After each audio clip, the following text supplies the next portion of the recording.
Pessoal, venho humildemente aqui pedir a vocês que fortalecem o canal, deixando seu like, se inscrevendo, para estar ajudando a gente aí a crescer mais e mais. E é isso. Muito obrigado, bora pro vídeo. Vamos dizer assim, sem graça, né? Mar, essa questão do Pedro, assim, eu até vi o pessoal falando nas redes sociais, o que tem acontecido. Você acha que... Por que o Pedro tá nessa fase um pouquinho... Porque é até estranho, né, Mar? A gente ver o Pedro sem fazer gols quando ele está em campo. Mas eu vou colocar isso aí você destacou aí como fase mesmo. Ele volta da seleção, volta com aquela questão assim, meio... coisas mal resolvidas entre ele, clube, torcedor, seleção, mas eu não vou fazer drama em cima disso não. Acho que o Flamengo tem dado conta do recado, ele tem as oportunidades, às vezes não... Ontem ele quase fez um gol que normalmente ele faz, né? Saída do goleiro, mete a bola por cima, a bola vai chorando ali, acaba que não entra, mas ele colocou o Michael na cara do gol, eu acho que... vamos colocar isso na gavetinha da fase, viu, Mariana? Prefiro assim. Exato, né? E aí a gente vai ouvir agora os jogadores do Flamengo, os personagens do Flamengo, daqui a pouco Carlos Eugênio Simon também aqui, porque de novo, hein? Até em partida, como o Eugênio falou, assim, que não tem lá tanto impacto, tanta importância pelo resultado, tem polêmica com o VAR. Mas antes a gente ouve os rubro-negros, vamos lá. A gente sabe que teve um lance ali talvez de pênalti no Léo, o gol do Michael, enfim, mas eu acho que foi um jogo difícil. A equipe adversária veio realmente para vender duro a derrota. Eu acho que a classificação já estava bem definida, mas de qualquer forma a gente sai prejudicado. Então, assim, a gente espera que não aconteça, apesar de saber que isso é possível, né? Eu creio que a equipe, ela está cheia de bons jogadores. É claro que o Renato, eu tenho certeza que o Renato está avaliando e, juntamente com o Marcos Braz e com o Nuno Spindel, se precisar, eles vão atender o Renato, como eu sempre falo, eu acho que nós temos um grupo muito forte, A prova disso são os resultados. A gente conhece bem os garotos, sabe da qualidade, são garotos que estão buscando espaço. Sem dúvida nenhuma, a gente fica feliz por poder vê-los atuando bem e ajudando o Flamengo a se classificar. Na tela, então, os números de João Gomes e Vitinho, que se destacaram contra o ABC. Minutos em campo, então os dois jogaram praticamente a partida inteira, finalizações para o João Gomes 2, e aí finalizações certas, uma para o João Gomes, claro, Vitinho 3 finalizações, 3 certas, 2 chances criadas e 3 duelos vencidos. O João Gomes, então, a finalização certa 1, fez o gol da partida, chances criadas 2 e 13 duelos vencidos. A gente... tá falando desses nomes aí, Eugênio? E o Vitinho, principalmente, que tem sido um nome muito bem aproveitado, que tem aparecido sempre que é chamado aí como...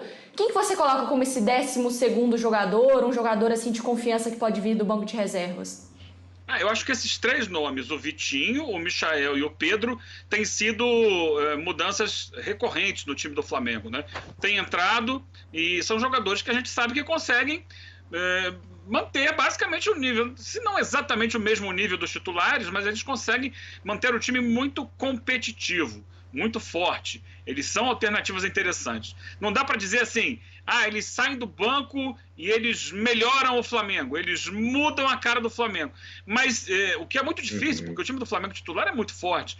Mas se eles conseguem manter uma produção semelhante, já está de bom tamanho, Já está de muito bom tamanho. E o Vitinho é um caso interessante repetir isso, porque ele, com o Rogério, estava sendo usado mais pela direita, na função do Everton Ribeiro, e com o Renato ele está fazendo reserva do Arrascaeta, por dentro.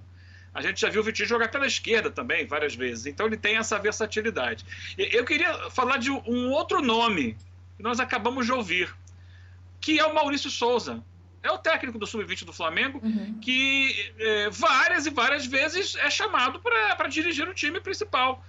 E ele me parece muito sóbrio, ele me parece muito à vontade, claro, reconhecendo o papel dele, de ser um interino, de ser ali um tapa-buracos, mas ele me parece que conduz bem esse time quando ele entra. Campeonato estadual ele fez assim, eventualmente quando tem o técnico, como ontem, não viaja, ou está suspenso, ou tem algum problema, ele vai lá e conduz o time com muita sobriedade, com muita tranquilidade. Eu acho que ele tem o respeito dos jogadores. É interessante e é bom para o Flamengo ter um profissional como esse. Quem sabe num futuro, ele crescendo ali dentro, ele não possa vir a assumir o time do Flamengo. Não sei, me parece muito interessante essa alternativa que o clube tem nele de segurança, para quando necessário, ter um técnico que sabe que vai lá e conhece do que está fazendo.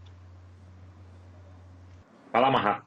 Já que o Eugênio destacou, né, a pergunta foi mais direcionada, né, a gente tem falado aqui mais dos atacantes, o Eugênio destacou também o Maurício. A gente não vai poder deixar de falar do Thiago Maia e também do João Gomes. E nessa brincadeira, por quê? Porque são jogadores que têm entrado com muita frequência e que não dá para falar que não sejam assim, jogadores de primeira opção do técnico Renato. Se tiver algum problema com a turma de cima, esses caras vão entrar e vão jogar bem.